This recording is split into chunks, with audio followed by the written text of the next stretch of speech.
తెలంగాణలో GST కుంభకోణంపై forensic audit పూర్తయింది. ప్రభుత్వానికి చెల్లించాల్సిన పన్నులు చెల్లించకపోవడం, దొంగ క్లెయిమ్లు చేసి ఇన్పుట్ సబ్సిడీ రూపంలో ప్రభుత్వం నుంచే డబ్బులు లాగేసిన కేసులో ఎవరెవరి పాత్ర ఏంటి, ఏం వ్యవహారాలు నడిచాయి అన్నదానిపై నివేదిక సిద్దమైంది. గత ప్రభుత్వంలో రాష్ట్ర ప్రభుత్వ ప్రధాన కార్యదర్శిగా ఉండడంతో పాటు వాణిజ్య పన్నులు, ఎక్సైజ్ శాఖ కమిషనర్ బాధ్యతలను కూడా తన దగ్గరే ఉంచుకున్న సోమేష్ కుమార్ మరో ఇద్దరు అధికారులు ఒక సాంకేతిక నిపుణుడిపై ఈ కుంభకోణంలో గతంలోనే కేసు పెట్టారు. ఈ నలుగురు కలిసి అప్పట్లో స్పెషల్ ఇనిషియేటివ్స్ పేరుతో ఒక వాట్సాప్ గ్రూప్ ఏర్పాటు చేసుకున్నారు. ఆ గ్రూప్ లో అప్పటి వాణిజ్య పన్నుల శాఖ అదనపు commissioner Kasi Visweswararao, deputy commissioner Shivaram Prasad, IIT Hyderabad assistant professor Shobhan Babu ఉన్నారు.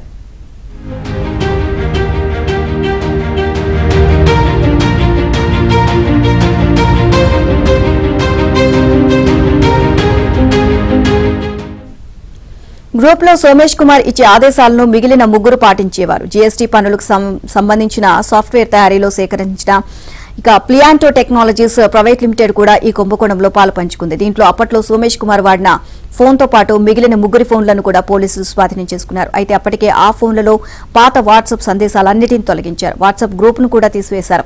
అయితే ఫోరెన్సిక్ ఆడిట్ ద్వారా స్పెషల్ ఇనిషియేటివ్స్ వాట్సాప్ గ్రూప్ లో సోమేష్ కుమార్ కు మిగిలిన వారికి మధ్య జరిగిన పరస్పర సందేశాలన్నిటినీ రిట్రీవ్ చేసినట్లు తెలిసింది. ఇప్పుడు ఈ నివేదికను ప్రభుత్వానికి, న్యాయస్థానానికి కూడా సమర్పించే అవకాశాలు ఉన్నాయి.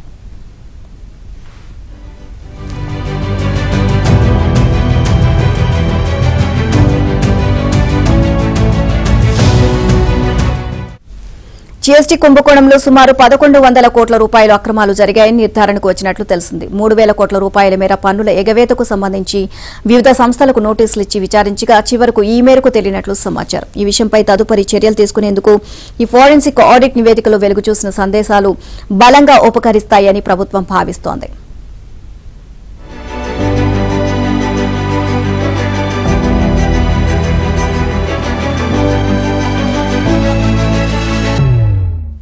ఈ కుంభకోణంలో 2 రకాల అక్రమాలు ఉన్నాయి. ఒకటి, ఎలాంటి వస్తువులు విక్రయించకపోయినా విక్రయించినట్లు కొందరు డీలర్లు దొంగ ట్యాక్స్ ఇన్వాయిస్లు సృష్టించారు. వారి నుంచి వస్తువులను ఉత్పత్తి చేసేందుకు ముడి సరుకులు కొనుగోలు చేసినట్లు నకిలీ ఇన్వాయిస్లు సృష్టించి ఆ ముడి సరుకులపై పన్నులు చెల్లించినట్లు చూపించి ఇన్పుట్ ట్యాక్స్ క్రెడిట్ క్లెయిమ్ చేసి జీఎస్టీ కౌన్సిల్ నుంచి రీఫండ్ రూపంలో సొమ్ములు లాగేశారు. అయితే వారు నిజంగా ముడి సరుకులు కొన్నారా లేదా అన్నది తేలాల్సి ఉంది. ఇక వాణిజ్య పన్నుల శాఖలోని సాఫ్ట్వేర్ కానీ దానిలో సుమారు 76 సంస్థలకు సంబంధించిన సమాచారం చేర్చకుండా ఈ కుంభకోణానికి సహకరించారు. మరో కేసులో ఎలక్ట్రానిక్ బైకులు తయారు చేయకపోయినా తయారు చేసినట్లు వ్యవహారం నడిపించారు. ఒక ఈ బైక్ ను అమ్మితే 5% జీఎస్టీ చెల్లించాలి. అది ప్రభుత్వానికి చెల్లించారు. కానీ ఆ బైకుల తయారీకి ఉపయోగించే స్పేర్ పార్ట్లు, పరికరాలపై 12 నుంచి 18% జీఎస్టీ చెల్లించాల్సి ఉంటుంది.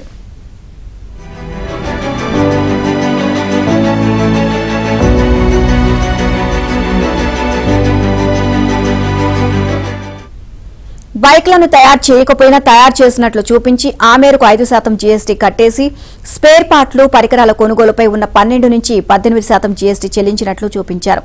అంటే ఒక బైక్ అమ్మేటప్పుడు చెల్లించిన 5% జీఎస్టీ కంటే చాలా ఎక్కువగా ఆ బైక్ ను తయారు చేసే క్రమంలో కొనుగోలు చేసే స్పేర్ పార్ట్లు, పరికరాలకు జీఎస్టీ చెల్లించినట్లు దొంగ రికార్డులు తయారు చేశారు. ఇలా అధికంగా చెల్లించినట్లు తయారు చేసిన దొంగ రికార్డులు, నకిలీ ఇన్వాయిస్ల ఆధారంగా అధికంగా చెల్లించిన జీఎస్టీ మొత్తాన్ని ఇన్పుట్ ట్యాక్స్ క్రెడిట్ కింద క్లెయిమ్ చేసుకున్నారు. ఈ వ్యవహారాలపై సిసిఎస్ పోలీసులు తొలుత కేసు నమోదు చేసి ఆ తర్వాత సిఐడికి బదిలీ చేశారు. ఈ కేసు విచారణ కొనసాగుతోంది.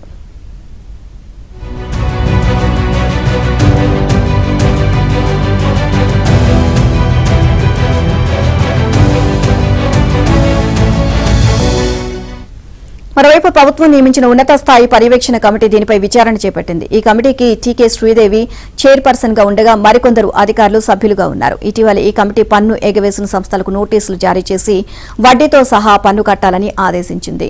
ఇక కొన్ని కంపెనీలు ఇప్పటికే వాటిని చెల్లించాయి కూడా. అయితే ఉద్దేశపూర్వకంగా చేసిన కుంభకోణం కావడంతో ముఖ్యంగా ఈ బైకులు తయారు చేసినట్లు చూపించి జీఎస్టీ రీఫండ్ కాజేసిన కంపెనీతో పాటు మరో 4 కంపెనీలపై గతంలోనే పోలీస్ కేసులు పెట్టి అరెస్టు కూడా చేశారు.